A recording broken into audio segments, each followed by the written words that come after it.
வணக்கம். திருக்குறள் வாழ்வியல் தொடர் உரையாடல் நிகழ்வில் ஐயா சிவ கதிரவன் அவர்களுடைய அரண் வலியுறுத்தல் குறித்த அறிமுக உரை.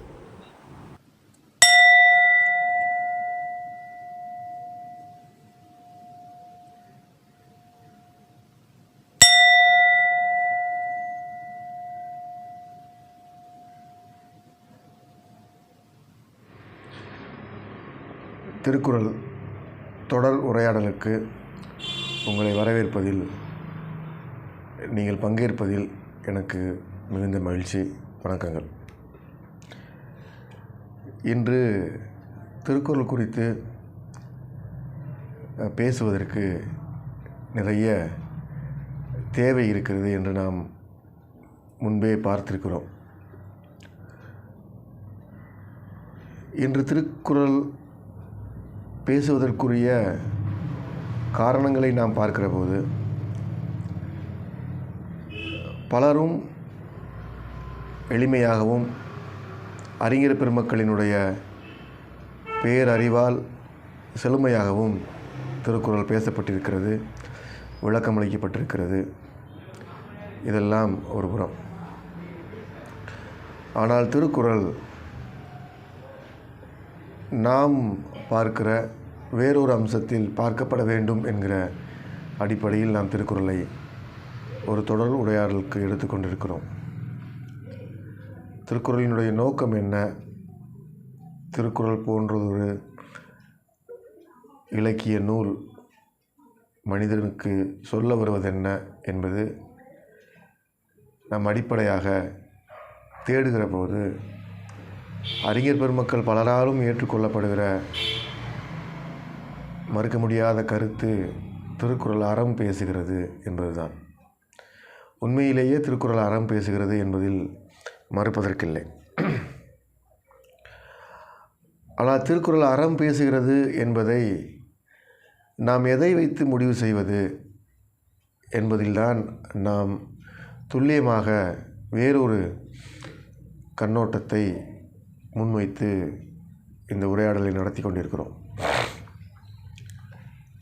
திருக்குறள் அறம் பேசுகிறது என்பதை ஒரு எளிய மனிதனுக்கு சொல்லித்தருகிற போது, கற்பித்து தருகிற போது அந்த மனிதன் திருக்குறள் அறம் பேசுகிறது என்று ஏற்றுக்கொள்கிறார்.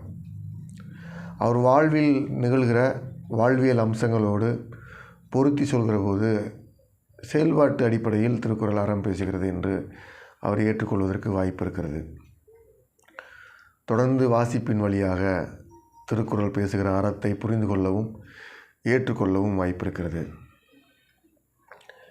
ஒரு மனிதனுக்கு திருக்குறள் அறம் பேசுகிறது என்று எவ்வாறு தீர்மானிப்பது என்று சந்தேகம் எழுகிற போது, ஒரு ஐயப்பாடு எழுகிற போது, அவரது ஆசிரியர் திருக்குறள் அறம் பேசுகிறது என்று அவருக்கு கற்றுக் கொடுத்திருப்பார்.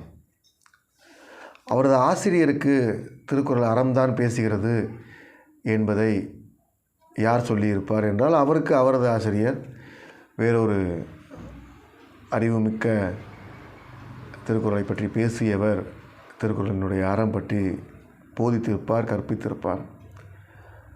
ஆக ஒவ்வொருவருக்கும் திருக்குறள் அறம் பேசுகிறது என்பதை கற்றுக்கொள்வதற்குரிய சூழலை இந்த சமூகம் உருவாக்கி வைத்திருக்கிறது. அந்த வகையில் திருக்குறள் அறம் பேசுகிறது என்று ஏற்றுக்கொண்டவர்கள், கற்றுக்கொண்டவர்கள் ஏராளமாக இருக்கிறார்கள். நாம் பேசுவது திருக்குறள் அறம் பேசுகிறது என்பதை நாம் எவ்வாறு கண்டுபிடிப்பது, எவ்வாறு காண்பது என்று முயற்சிக்கிற போது உண்மையிலேயே அறம் என்பது என்ன என்பதிலிருந்து திருக்குறள் அதை பேசுகிறதா என்பதை தீர்மானிக்கிற ஒரு பரிசோதனை முயற்சியாக நாம் திருக்குறளை பேசுகிறோம். திருக்குறளை பரிசோதித்து பார்க்கிற நோக்கம் அல்ல. திருக்குறளை பரிசோதித்து பார்க்கிற அனுபவமும் எனக்கு தனிப்பட்ட முறையில் இல்லை. ஆனால் அறம் என்று எனக்கு தோன்றுகிற, நான் நம்புகிற, பின்பற்றுகிற ஒன்றிற்கு திருக்குறள் கச்சிதமான பொருத்தப்பாடோடு இருக்கிறது என்கிற உண்மை நிலையிலிருந்து திருக்குறள் அறம் பேசுகிறது என்பதை நான் உங்களோடு பகிர்ந்து கொள்ள ஆசைப்படுகிறேன். பலரும் திருக்குறள் பேசியிருப்பதை வாசிக்கிற போது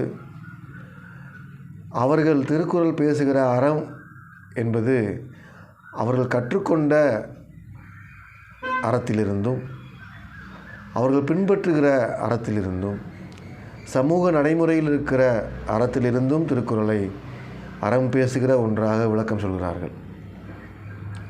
நாம் பேசுகிற அறம் என்பது ஒரு தனிமனிதனுடைய அகமலர்ச்சியில் உள்ளுணர்வில் அதிர்வாக நிகழ்கிற ஒன்றை பின்பற்றுகிற போது அறமாக பார்க்க முடிகிற தன்மையிலிருந்து மன உணர்விலிருந்து திருக்குறள் எவ்வாறு பொருந்துகிறது, அறம் நான் கருதுகிற எனக்குள் வேலை செய்கிற அறம் திருக்குறளோடு எவ்வாறு பொருந்தி போகிறது, திருக்குறளில் முன்மொழியப்படுகிற அறக்கூற்றுகளை என்னுடைய அக உணர்வில் என்னுடைய மன பயணத்தில் அந்த அறக்கூற்றுகளை முன்மொழிகிற அறக்கூற்றுகளை எவ்வாறு வழிமொழிகிறேன் என்கிற அடிப்படையில் நான் திருக்குறளை தொடர் உரையாடலாக உங்களோடு பகிர்ந்து கொள்வதில் மகிழ்ச்சி கொள்கிறேன். திருக்குறள் அறம் வலியுறுத்துகிறது என்பதை பிறர் சொல்ல படித்திருந்தாலும் கூட என் உள்ளுணர்வில் என்னுடைய தத்துவார்த்த மெய்யியல் அணுகுமுறையில் திருக்குறள் பேசுகிற அறம் எத்தகையது, எவ்வளவு செழுமையாக இருக்கிறது என்கிற பார்வையோடு நான் உங்களோடு இதை பகிர்ந்து கொள்கிறேன். திருக்குறள் இன்று நாம் பார்க்க இருக்கிற பகுதி அரண் வலியுறுத்தல் தான்.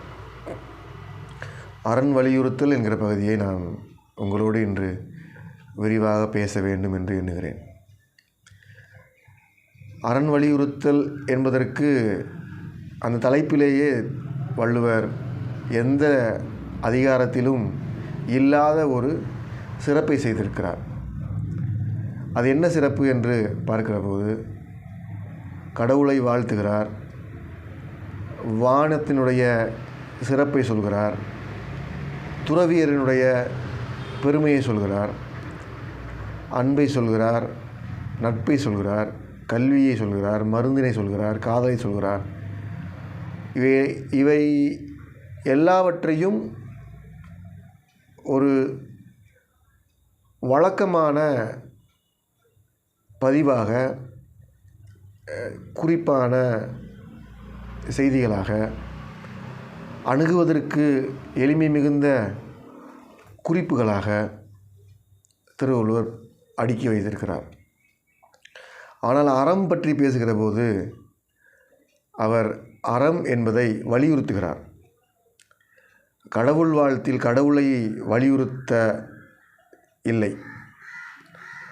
வான் சிறப்பை பற்றி பேசுகிற போது மலை பற்றி வலியுறுத்தி சொல்லவில்லை. நீத்தார் பெருமை பற்றி பேசுகிற போது துறவியரினுடைய பெருமைகளை வலியுறுத்தி சொல்லவில்லை. பாயிரம் பகுதி தவிர மற்ற பகுதிகளில் கூட, மற்ற அதிகாரங்களில் கூட வள்ளுவர் அரண் என்பதை வலியுறுத்தி சொல்கிற ஒன்றாக அறம் வலியுறுத்தல் இருக்கிறது. வள்ளுவர் அரணை வலியுறுத்துகிறார் என்றவுடன் நாம் அந்த குறட்பாக்களுக்குள் பயணிக்கிற போது, குறட்பாக்களை வாசித்து பார்க்கிற போது அறத்தினுடைய பெருமைகளை பேசுகிறார், நிறைவாக பேசுகிறார். அறத்தினுடைய உள்ளம்சங்களை பேசுகிறார். அறம் எப்படிப்பட்டது என்று பேசுகிறார். எப்படி இருந்தால் அறம் என்று வைத்து கொள்ளலாம் என்று பேசுகிறார். ஆனால் அறம் என்றால் என்ன என்பது வாசிப்பவரினுடைய தேடலுக்கு விடுகிறார் என்று நான் பார்க்கிறேன். இதுதான் அறம் என்று ஒரு சமன்பாடை வள்ளுவர் அறத்தில் வைக்கவில்லை. அன்பர்களே, மிக முக்கியமான செய்தியாக நான் உங்களோடு இதை பகிர்ந்து கொள்ள விரும்புகிறேன். இதுதான் அறம் என்று வள்ளுவரால் சொல்லியிருக்க முடியும். ஒரு கூட்டத்தில் வள்ளுவரை பற்றி பெருமை உரை வழங்கிய ஒரு அறிஞர், ஒரு ஆசிரியர் வள்ளுவரினுடைய பெருமையை குறிப்பதற்காக ஒரு குறளை அந்த கூட்டத்தில் சுட்டி காட்டினார். அந்த குறளை நான் உங்களுக்கு பகிர்ந்து கொள்ள விரும்புகிறேன். அகர முதல எழுத்தெல்லாம் ஆதி பகவன் முதற்றே உலகு என்று ஒரு குறளை அந்த ஆசிரியர் சுட்டி காட்டுகிறார், அந்த அறிஞர் சுட்டி காட்டுகிறார். அகர முதல எழுத்தெல்லாம் என்று அந்த செய்யுளுக்குள், குறள்பாவிற்குள் வைத்திருக்கிற வள்ளுவரினுடைய விசாலமான பார்வை என்ன என்பதை அந்த ஆசிரியர் உவமையோடு விளக்குகிறார். அகர முதல எழுத்தெல்லாம் என்றால் உலகில் இருக்கிற எல்லா எழுத்துக்களுக்கும், எல்லா மொழிக்கும் ஆ என்கிற ஒளி இருக்கும் என்பது அந்த குறள் சொல்கிற நேரடியான பொருள். உலகில் இருக்கிற எல்லா மொழிக்கும் ஆ என்கிற ஒளி முதன்மையாக இருக்கும் என்று ஒருவருக்கு தெரியும் என்றால் அவர் உலகில் உள்ள எல்லா மொழிகளையும் அறிந்தவராக இருக்க வேண்டும். யார் ஒருவர் உலகில் இருக்கிற எல்லா மொழிகளையும் அறிந்திருக்கிறாரோ அவருக்கே உலகில் உள்ள எல்லா மொழிகளிலும் பொதுவான ஒன்று இருக்கிறது என்பதை உணர முடியும், சொல்ல முடியும். அந்த வகையில் வள்ளுவர் உலகில் உள்ள எல்லா மொழிகளையும் அறிந்திருக்கிற, உணர்ந்திருக்கிற தன்மையில் இருப்பதனால்தான் உலகில் உள்ள எல்லா மொழிகளுக்கும் பொதுவாக துவக்கமாக இருக்கிற ஒளி குறிப்பு ஆ என்பதாலேயே அகர முதல எழுத்தெல்லாம் என்று தன் குறள்பாவை துவங்குகிறார் என்று அந்த ஆசிரியர், அந்த அறிஞர் விளக்க உரை கூறினார். அப்படி ஒரு மகா பெரும் அறிவை செறிவாக வைத்திருக்கிற வள்ளுவர் அரண் என்றால் என்ன என்று ஒரு வரியில் சொல்லவில்லை. அரண் என்றால் என்ன என்று யாராவது கேட்டு கற்றுக்கொள்ள வேண்டும் என்றால் இப்படி இருந்தால் அரண், இப்படி இருந்தால் அறம், இப்படி இருந்தால் அறம், இப்படி இல்லை என்றால் அது அறம் அல்ல என்று வரிசைப்படுத்துகிற வள்ளுவர் எந்த இடத்திலும் அறம் என்பது இதுதான் என்று குறிப்பாக சமன்பாடு போல சொல்லவில்லை. இதில்தான் நாம் பேச வேண்டும், புதிய அணுகுமுறையோடு பார்க்க வேண்டும் என்பதற்கு நான் ஆசைப்படுகிற இடம். இயேசு கிறிஸ்து ஓரிடத்தில் அவரது வாழ்க்கை வரலாறில் குறிப்பிடுகிற போது இந்த உலகில் பிறக்கிற எல்லோரும் பாவிகள், இந்த உலகில் இருக்கிற எல்லோரும் பாவிகள் என்று இயேசு கிறிஸ்து குறிப்பிடுகிறார். அப்படி என்றால் இயேசு கிறிஸ்துவிடம் கேட்கப்படுகிறது, இந்த உலகில் எல்லோரும் பாவிகள் என்றால் இப்போது பிறந்த குழந்தை அதுவும் பாவி, இப்போது இறப்பதற்கு தயாராக இருக்கிற வயோதிகர் அவரும் பாவியானவர். இந்த உலகில் எல்லோரும் பாவிகளாக எப்படி இருக்க முடியும்? எது பாவம் என்று இயேசு கிறிஸ்து வரையறுத்து சொல்வதற்கு தொடர்ந்து அவர் வாழ்நாள் முழுவதும் முயற்சிக்கிறார். ஆக பாவம் என்பது என்ன என்றால் இதுதான் பாவம் என்றால் நாம் சமுதாய கண்ணோட்டத்தில் ஒன்றை தீர்மானிக்க முடியாது. இயேசு கிறிஸ்துவனுடைய கூற்றிலிருந்து, ஒரு மெய்ஞானியினுடைய கூற்றிலிருந்து இதுதான் பாவம் என்று எதுவுமே தீர்மானிக்க முடியாது. ஆனால் அவர் எல்லாமும் பாவம் என்கிறார். பாவத்திற்கான ஒற்றை கோடு என்ன? பாவத்தை தீர்மானிப்பதற்கான எல்லையாக இருக்கிற ஒற்றை கோடு என்ன?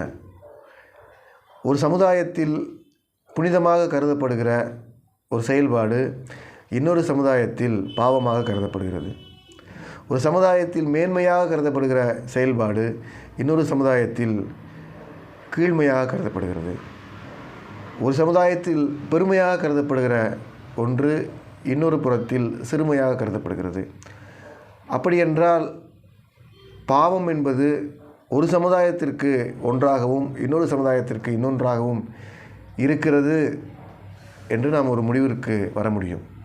சமுதாய அடிப்படையில் ஒன்று மேன்மையாகவும் ஒன்று கீழ்மையாகவும், ஒன்று பெருமையாகவும் ஒன்று சிறுமையாகவும் இருக்கிற போது இயேசு கிறிஸ்து எதை கொண்டு மனிதர்களை பாவிகள் என்றும் மனிதர்கள் முழுவதும் பாவத்தில் உழல்கிறார்கள் என்றும் கூறுகிறார் என்பதை நாம் மிகுந்த கவனத்தோடு ஆய்விற்கு உட்படுத்த வேண்டியிருக்கிறது. எதை வைத்து பாவம் என்பதை தீர்மானிப்பது என்று நாம் இயேசு கிறிஸ்துவிடம் உரையாடி பார்க்க வேண்டியிருக்கிறது. இயேசு கிறிஸ்துவினுடைய கருத்துக்களின் வழியாக மெஞ்ஞான கருத்துக்களின் வழியாக பயணப்பட்டு பார்க்க வேண்டியிருக்கிறது. இந்த இயேசு கிறிஸ்துவினுடைய இந்த மெஞ்ஞான கூற்றை நான் வள்ளுவரை பேசுகிற போது ஏன் உங்களோடு பகிர்ந்து கொள்கிறேன் என்றால், இயேசு கிறிஸ்து சொல்கிற பாவம் அதற்கு மாற்றாக இருக்கிற மேன்மை, அதற்கு மாற்றாக இருக்கிற புண்ணியம் என்று கூட வைத்துக்கொள்ளலாம், மனிதனுக்கு விடுதலையாக வைத்துக்கொள்ளலாம். எதெல்லாம் பாவம் என்று நீங்கள் தீர்மானித்து கொண்டால்தான் எதெல்லாம் மேன்மை என்று உங்களால் முடிவிற்கு வர முடியும். எதையெல்லாம் மேன்மை என்று இயேசு கிறிஸ்து சொல்ல வருகிறார் என்பதை பார்ப்பதற்கு நீங்கள் அவர் வழியாக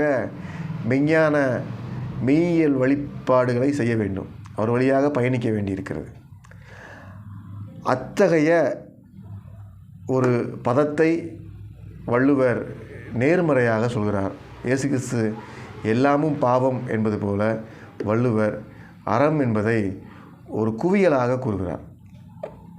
எதை அறம் என்று நாம் தீர்மானித்து கொள்வதற்கு திருக்குறள் முழுவதையும் நாம் வாசிக்க கடமைப்பட்டிருக்கிறோம்.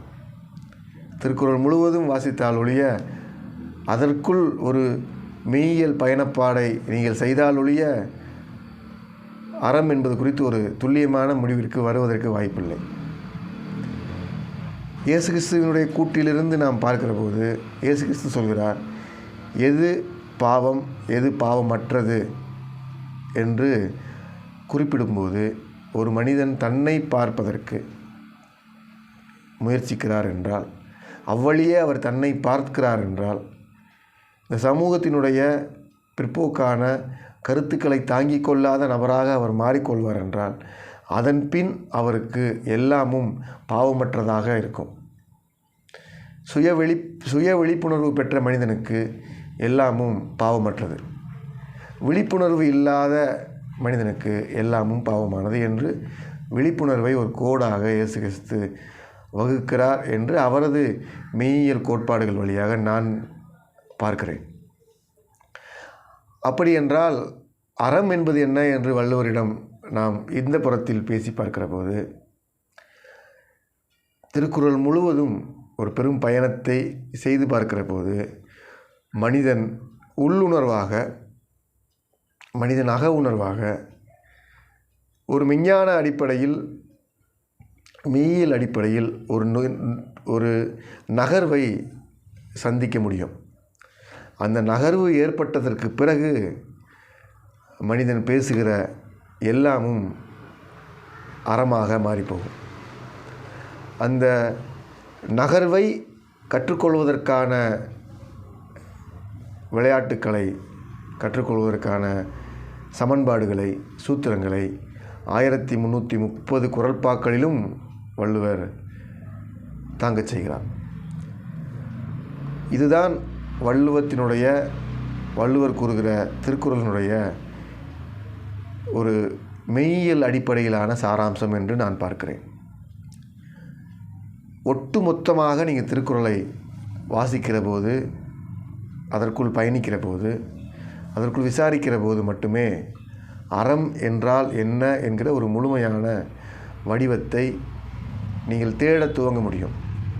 அப்போது கூட நீங்கள் தேடத் துவங்க முடியும் என்று தான் நான் சொல்ல முடிகிறது. ஏனென்றால் அறம் என்பது ஒரு வாழ்வியல் பயணப்பாடாக துவங்கி ஒவ்வொரு தனி மனிதனுடைய அக உணர்வோடு ஏற்படுகிற விழிப்புணர்வு உள்ளிட்ட மாற்றம். அது ஒரு மெய்யியல் கோட்பாடுகள் பேசுகிற, இறையியல் கோட்பாடுகள் பேசுகிற அறிஞர்கள் மத்தியில் ஆன்மீக சாயலோடு அணுகுவதற்கும் வாய்ப்பு இருக்கிறது. ஞானம் என்று நிலை எய்துவதற்கும் வாய்ப்பு இருக்கிறது. இப்படி ஒரு துல்லியமான மன அதிர்வோடு கூடிய ஒன்றை மனிதன் அறமாக பின்பற்றி கொள்வதற்கு வள்ளுவர் 1330 குறளிலும் வழி செய்கிறார் என்பதை நான் உங்களோடு பகிர்ந்து கொள்கிறேன். இந்த 1330 குறள்களிலும் 133 அதிகாரங்களிலும் மொத்தமாக மகுடம் வைத்தது போல அரண் வலியுறுத்தல் என்கிற அதிகாரத்தை வடிவமைத்திருக்கிறார். ஆக இவற்றை நாம் முழுவதும் படிப்பதற்கு முன்பு குறைந்தபட்சம் ஒரு மனிதனுக்கு அறம் என்பது என்ன என்று ஒரு துளி தெரிந்திருந்தாலும் போதுமானது என்பது என்னுடைய தனிப்பட்ட கருத்து. ஏனென்றால் இதுவரை நான் படித்த திருக்குறளினுடைய விரிவாக்கங்களும் மொழிபெயர்ப்புகளும் அந்தந்த காலத்தினுடைய சமுதாய சிக்கல்களுக்குரிய எதிர்வினைகளாக பதிவு செய்யப்பட்டிருக்கின்றன. தமிழ் சூழலில் நிறைய அறிஞர் பெருமக்கள் அரண் வலியுறுத்தி சொல்லப்படுகிற குறள்பாக்களை விளக்கம் சொல்லியிருக்கிறார்கள். குறள் முழுவதும் சொல்லப்பட்டிருக்கிற குறள்பாக்களை விளக்கம் சொல்லியிருக்கிறார்கள். இதில் பெரும்பாலான விளக்க உரைகள் அறம் என்பது என்ன என்று திருக்குறளினுடைய மையப்பொருளிலிருந்து மிக இசைவாக இருப்பதாக நான் பார்க்க முடியவில்லை. ஏனென்றால் அறம் என்று ஒரு மனிதனுக்கு எவ்வளவு தெரிந்திருக்கிறதோ அந்த அளவிற்கு மட்டுமே திருக்குறள் அறநூலாக தெரியும்.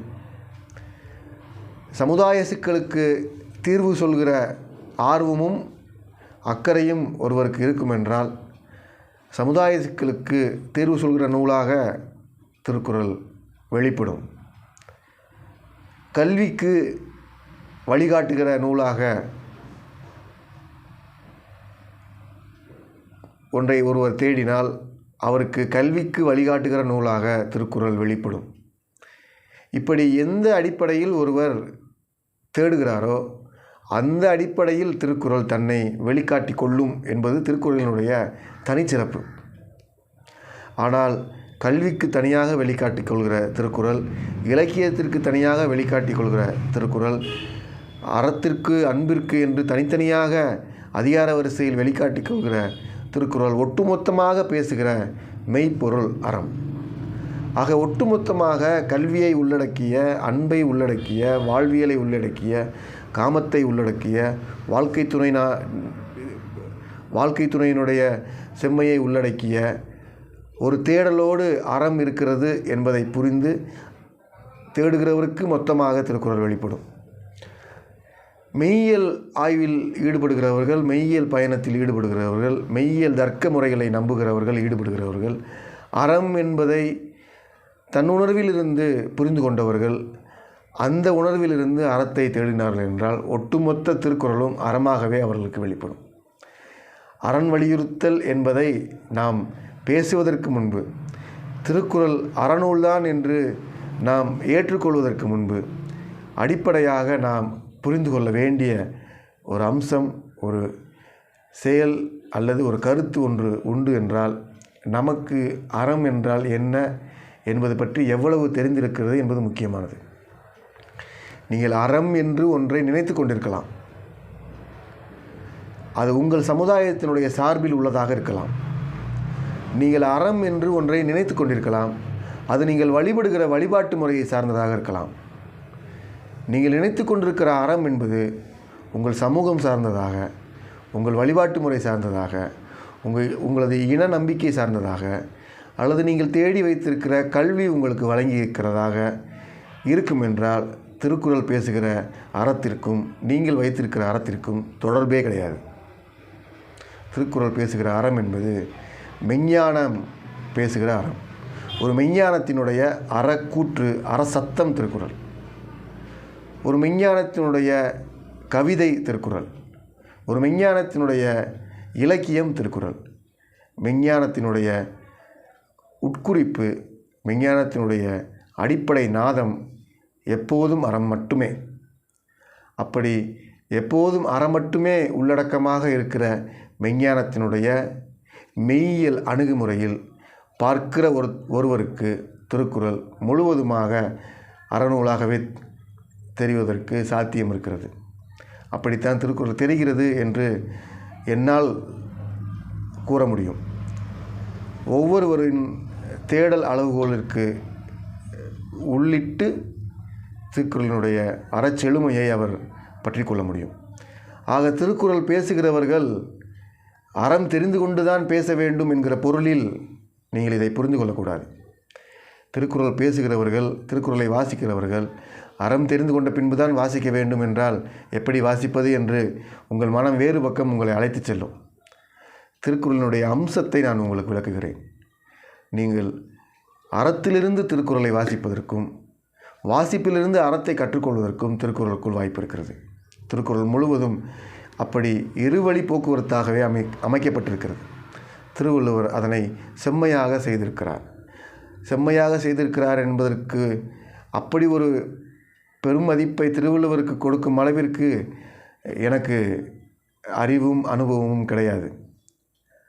ஆனாலும் இந்த அணுகுமுறையில் ஒருவர் கற்றுக்கொள்ள முடியும் என்று என் பெரும் விருப்பத்தோடு நான் அதை சொல்கிறேன்.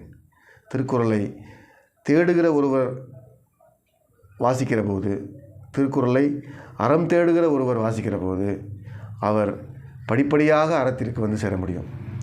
அறம் தெரிந்த ஒருவர் திருக்குறளை வாசிக்கிற போது அறம் எப்படியெல்லாம் வெளிப்படுகிறது என்பதை பார்த்து கொள்ள முடியும். அதுதான் திருக்குறளுக்குள் இருக்கிற மிகவும் எளிமையான அடர்த்தியான பேருண்மை.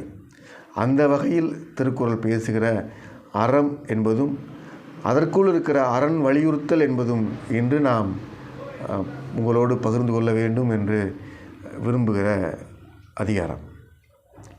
நண்பர்களே, அரண் வலியுறுத்தல் என்பதில் அரண் அல்லது அறம் என்பது என்ன என்று பார்க்கிற போது ஒவ்வொரு மனிதனுக்குள்ளும் இருக்கிற அவரது பௌதீக அணுகுமுறை, அதற்கு உள்ளே இருக்கிற அவரது மன அசைவு, இவை இரண்டையும் ஒருங்கிணைக்கிற நுண்ணுணர்வு அல்லது புத்திசாலித்தனம் என்கிற ஒரு பகுதி இருக்கிறது. ஒரு மனிதன் நுண்ணுணர்வோடும் அவருக்கே உரிய புத்திசாலித்தனத்தோடும் இருக்கிற போது அவர் அறமாகத்தான் இருப்பார். நாம் இன்று புத்திசாலித்தனம் என்பதை அறிவு சேகரிப்பு என்கிற தளத்தில் நவீன சமூகம் நகர்த்தி வைத்திருக்கிறபடியால் புத்திசாலித்தனத்திற்கும் அறிவு சேகரிப்பிற்கும் வேறுபாடு தெரியாதபடியால் அறிவு சேகரிப்பை புத்திசாலித்தனம் என்று கருதி கொண்டிருக்கிறோம். அது ஒரு கருத்து தான். ஆனால் அறிவு சேகரிப்பதற்கும் புத்திசாலித்தனத்திற்கும் உள்ளுணர்விற்கும் எந்த பொருத்தமும் எந்த சம்பந்தமும் கிடையாது. இரண்டும் வேறு வேறானவை. ஒரு உடலை இயக்குகிற, உடலோடு ஒத்திசைவாக இருக்கிற, உடலோடு மாறுபடுகிற, உடலோடு இணைந்து மறுத்து பயணிக்கிற மன அசைவு, இதை இரண்டும் நீங்கள் பார்த்துருக்க முடியும், கேள்விப்பட்டிருக்க முடியும், அனுபவமாக இயங்கியிருக்க முடியும். இப்போதும் அப்படித்தான் மனிதன் இயங்கிக் கொண்டிருக்கிறார்.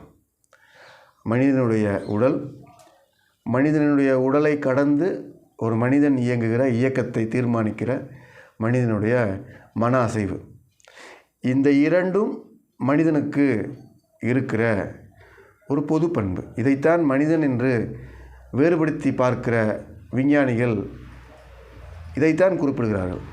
மனிதன் என்பவன் மனம் கொண்டவன். தான் செய்கிறோம் என்பதை தெரிந்து கொள்வதற்கு வாய்ப்பு இருக்கிற, செய்கிறோம் என்பதை சொல்வதற்கு வாய்ப்பு இருக்கிற தன்மையோடு இருக்கிற மனம் கொண்டவரே மனிதர்.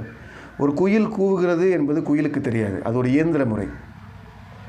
ஒரு கிளி பேசுகிறது என்பது கிளிக்கு தெரியாது, அது ஒரு இயந்திர இயங்குமுறை. எந்த மரமும் வளர்கிறோம் என்று மரங்களுக்கு தெரியாது, அது ஒரு இயந்திர இயங்குமுறை மனித பார்வையில் பார்க்கிற போது. ஆனால் மனிதன் பேசுகிறோம் என்பது மனிதனுக்கு தெரியும். நாம் பாடுகிறோம் என்பது பாடுபவருக்கு தெரியும். நாம் கோபப்படுகிறோம் என்பதை கோபப்படுகிறவர் பார்க்க முடியும். அன்பு பாராட்டுகிறோம் என்பதை அன்பு பாராட்டுகிறவர் பார்க்க முடியும். இப்படி தான் செய்கிற போதே செய்கிற ஒன்றை பார்ப்பதற்குரிய உணர்வு நிலைக்கு மனம், அதற்கு மேலே இருக்கிற புத்திசாலித்தனம் என்கிற ஒரு ஒழுங்கமைவு இருந்து கொண்டே இருக்கிறது மனிதர்களுக்கு மட்டும். இந்த ஒழுங்கு அமைவு சக்கரத்தை ஒரு உளவியல் பார்வையில் புரிந்து கொள்கிற போது இந்த ஒழுங்கு அமைவு சக்கரத்திற்கு மையமாக இருக்கிற நுண்ணுணர்வு, இந்த நுண்ணுணர்வு அறத்திற்கு நெருக்கமாக இருக்கிறது என்று நான் பார்க்கிறேன். இந்த நுண்ணுணர்வோடு இருக்கிற ஒரு மனிதன் பேசுவதெல்லாம் அறமாக இருக்கும். இந்த நுண்ணுணர்வை, இந்த விழிப்புணர்வை, இந்த அக உணர்வை மெய்யியலாளர்கள் வெவ்வேறு பெயர்களில் வழங்கி வருகிறார்கள் என்பதை வரலாற்று ஆய்வுகளில் நாம் பார்க்க முடிகிறது. ஆனால் எல்லாவற்றிலும் அடிப்படையாக இருக்கிற செயல்பாடு, எல்லாவற்றிலும் அடிப்படையாக இருக்கிற குறிப்பு மனிதனுடைய மனம், அதற்கு அகத்திலேயே இருக்கிற நுண்ணுணர்வு என்கிற மையப்புள்ளியோடு இணைக்கப்பட்டிருக்கிற போது, அந்த நுண்ணுணர்வு என்கிற மையப்புள்ளியில் பயணிக்க விரும்புகிற ஒருவர் அறம் என்றால் என்ன என்பதை எளிமையாக பிடித்து கொள்கிறார். இதில் பயணிக்கிற ஒருவர் பிடித்து கொள்கிற இடைவெளி கூட இல்லாத அளவிற்கு அறமாக இருக்கிறார். அப்படிப்பட்ட மனிதனுடைய செயல்பாடுகள் என்னென்ன என்று பார்க்கிற போது எல்லாமும் அறமாக இருக்கிறது. அவருக்கு விழிப்புணர்வு பெற்ற ஒருவருக்கு மோட்சம் கிடைக்கிறது என்று புத்த பெருமான் சொல்கிறார். சிறப்பீனும் செல்வமும் ஈனும் என்று ஒரு மனிதனுடைய வாழ்வை, மனிதனுடைய உயிரை வள்ளுவர் உயர்த்தி சொல்கிற போது, மனிதனுக்கு மிக உயர்வாக இருக்கிற சிறப்பு என்ன என்று பார்க்கிற போது அவர் வீடு பேரை வள்ளுவர் சொல்கிறார். மனிதனுடைய உயர் சிறப்பு வீடு பேறு. வீடு பேறு என்பதனுடைய புத்த மொழிபெயர்ப்புத்தான் மோட்சம், நிர்வாண நிலை. ஒரு மனிதனுக்கு எப்போது நிர்வாண நிலை ஏற்படும் என்று புத்தர் சொல்கிறார் என்று புத்தரோடு நீங்கள் உரையாடுகிற போது, புத்தர் விழிப்புணர்வு பெற்ற மனிதர்களுக்கு வீடு பேறு சாத்தியம் என்கிறார். ஆக விழிப்புணர்வு பெற்ற மனிதருக்கு வீடு பேறு சாத்தியம் என்கிற அடிப்படையில் பார்க்கிற போது, வீடு பேறு, மோட்ச நிலை, சிறப்பு என்று வள்ளுவர் சொல்கிற எல்லாமும் விழிப்புணர்வு பெற்ற அல்லது உள்ளுணர்வு பெற்ற மனிதருக்கு, உயிருக்கு கிடைக்கிறது என்று முதல் குறளிலேயே வள்ளுவர் விரிவாக சொல்கிறார். ஆக அறம் என்பது மெய்யுணர்வோடு, விழிப்புணர்வோடு, அக உணர்வோடு இணைந்திருக்கிற, மையப்பட்டிருக்கிற, பின்னப்பட்டிருக்கிற ஒன்றாக இருக்கிறது என்கிற அடிப்படையில் நான் பார்த்த ஒன்றை உங்களோடு பகிர்ந்து கொள்கிறேன். இது வள்ளுவரை நான் வாசிக்கிற போது எனக்கு கிடைத்த அனுபவம். ஒவ்வொன்றிற்குள்ளும் வள்ளுவர் இதை பேசுகிறார். மனமது செம்மையானால் மந்திரம் செவிக்க வேண்டாம், மனமது செம்மையானால் வாசியை உயர்த்த வேண்டாம், மனமது செம்மையானால் நாசியை நிறுத்த வேண்டாம், மனமது செம்மையானால் மந்திரம் செம்மையாமே என்று ஒரு சித்தர் பாடல் இருக்கிறது. மனம் செம்மையாகிற போது எல்லாமும் செம்மையாகும். சித்தர் பாடலினுடைய நிலை சமாதி அடைவது. சமாதி என்றால் சமம், ஆதி என்கிற இரண்டு சொற்களினுடைய கூட்டு.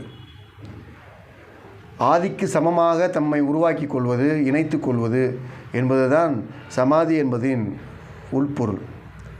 ஆதிக்கு சமமாக தன்னை உட்படுத்தி கொள்கிற நிலைக்கு ஒரு மனிதன் நகர்வதற்கு என்ன செய்வது என்றால், மனமது செம்மையானால் என்று ஒரு மனிதன் தன் மனதை செம்மையாக்கி கொள்கிறார் என்கிற போது, அவர் மந்திரம் சொல்ல வேண்டியதில்லை, அவர் பயிற்சிகள் செய்ய வேண்டியதில்லை, அவர் மூச்சை நிறுத்த வேண்டியதில்லை, எந்த விதமான சாகசத்தையும் அவர் செய்ய வேண்டியதில்லை.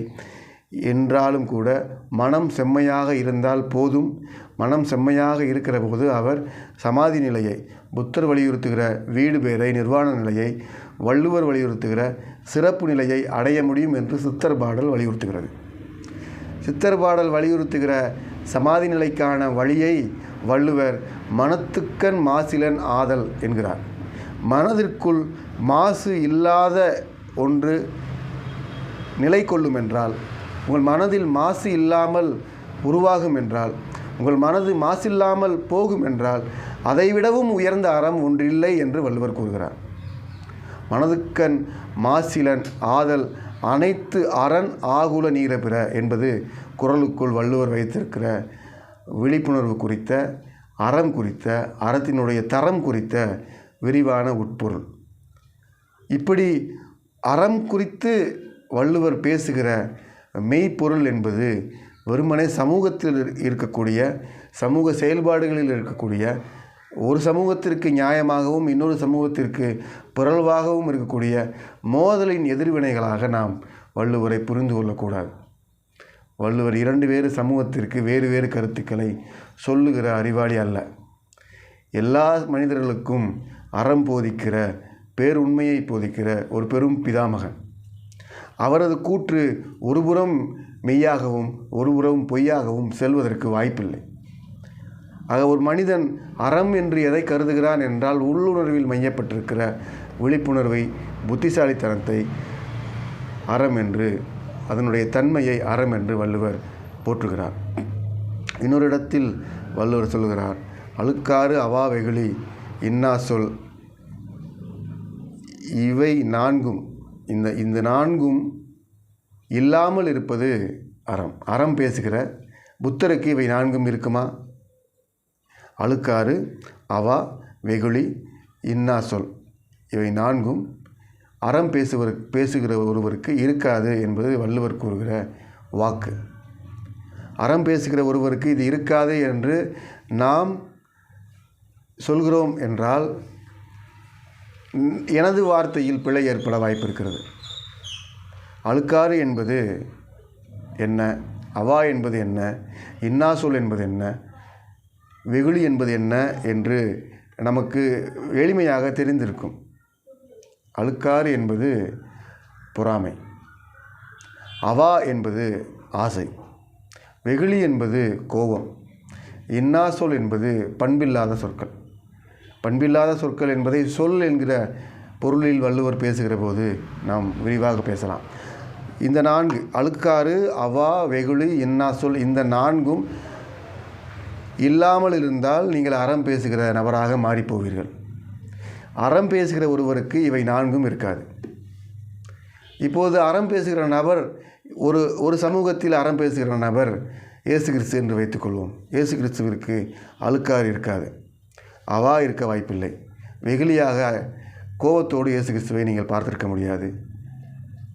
கடும் சொற்களை ஒரு கன்னத்தில் அறைந்தால் மற்றொரு கன்னத்தை காட்ட சொல்கிற இயேசு கிறிஸ்து கடும் சொற்களை, பண்பில்லாத சொற்களை பயன்படுத்தியிருக்க வாய்ப்பே இல்லை.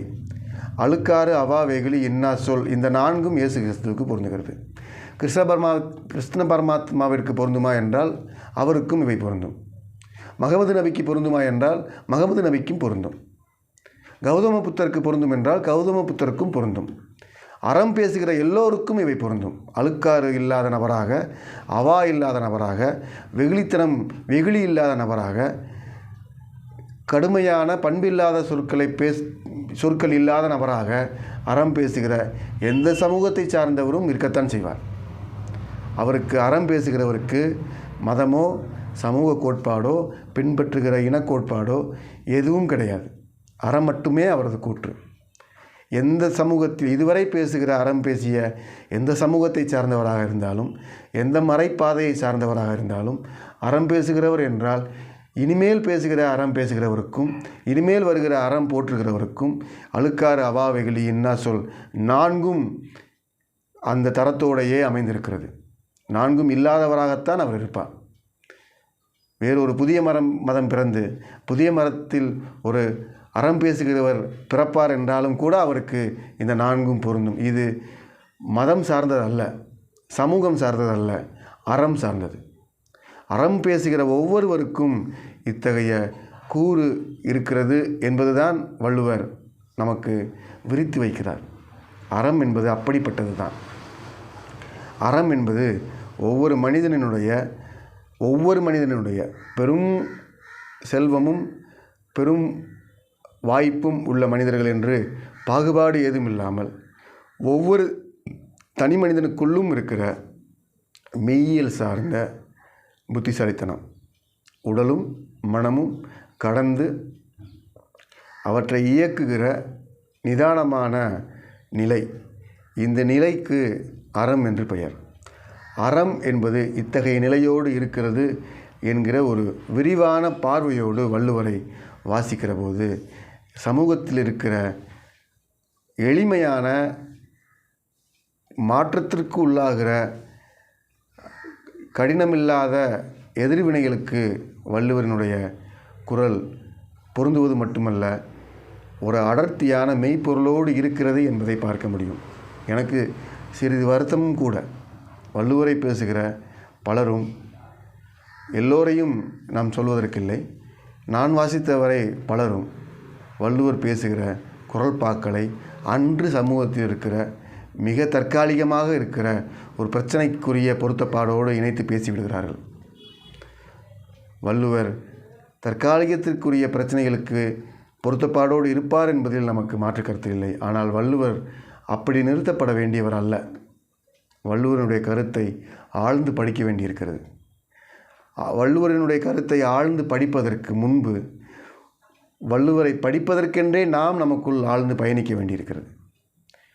உங்கள் உடல், உங்களுடைய மனம், அதற்குள் இருக்கிற நிதானமின்மை என்பது குறித்த விழிப்புணர்வு, இவையெல்லாம் உள்ளடக்கமாக மையப்பொருளாக இருக்கிற ஒரு புத்திசாலித்தனம், இவைதான் உங்களை அறம் குறித்து பேச வைக்கும், அறம் குறித்து பார்க்க வைக்கும். இவை அறத்தை நோக்கி உங்களை அழைத்து செல்லும். இது உங்களை அழைத்து சென்று நிறுத்தி வைக்கிற இடம் அநேகமாக அறமாகத்தான் இருக்கும். அந்த அறநிலையிலிருந்து நீங்கள் வள்ளுவரை வாசிக்க வேண்டும் என்று நான் உங்களோடு பெரும் விருப்பமாக கேட்டுக்கொள்கிறேன். அப்படி நீங்கள் வள்ளுவரை வாசிக்கிற போது நீங்கள் அறம் பேசுகிற ஒருவரோடு உரையாடுகிற ஒரு பெரும் அனுபவத்தை பெறுவீர்கள் என்று நான் திட்டவட்டமாக சொல்ல முடியும். அறம் என்பது உங்கள் உள்ளுணர்விலிருந்து, உங்கள் சொந்த புத்திசாலித்தனத்திலிருந்து சமூகம் வழங்கியிருக்கிற எந்த சமூக கோட்பாடுகளுக்கும் உட்படாமல் பிரகாசமாக இருந்து கொண்டே இருக்கிறது. நீங்கள் சேகரித்த தகவல்களை அறிவு என்று நம்பாதீர்கள். நீங்கள் சேர்த்து வைத்திருக்கிற தகவல்கள் என்கிற அடிப்படையிலேயே நிறுத்தி வைத்துக் கொள்ளுங்கள். நீங்கள் சேகரித்து வைத்திருக்கிற தகவல் எதுவும் அறிவாகாது. அறிவு கொண்ட ஒன்றால் மட்டுமே நீங்கள் அறம் குறித்து விவாதிக்க முடியும். சேகரித்து வைத்திருக்கிற தகவல்கள் வெறும் எதிர்வினையை உண்டாக்குகின்றன. எதிர்வினைகள் மீண்டும் மீண்டும் ஒரு குப்பையான, கோளாறான சமூக சிக்கலை உருவாக்கி கொண்டே செல்லும். அறம் என்பது சமூக சிக்கலை உருவாக்குவதல்ல, சமூக சிக்கலை தீர்க்க வல்லது, சமூக சிக்கலை மேம்படுத்த வல்லது, சமூகம் முழுவதும் சிக்கல் இல்லாமல் ஆக்க வல்லது. அப்படியான ஒன்றை படித்துக்கொள்வதற்கு வள்ளுவர் உதவுகிறார். அரண் வலியுறுத்தல் என்பது உங்கள் அறனும் வள்ளுவரினுடைய அறனும் சந்திப்பதற்கான வாய்ப்பிற்காக காத்திருக்கிறது. நீங்கள் அறம் பழகுங்கள், அறம் தேடுங்கள், அறம் என்பதை கண்டுகொள்ளுங்கள். அரண் வலியுறுத்தலை வாசிக்கிற போது இவை உங்களுக்கு கற்றுத்தருகிற, உங்களை அடையாளம் காட்டுகிற ஒன்றாக மாறும் என்பதில் ஐயமில்லை. தொடர்ந்து பேசுவோம்.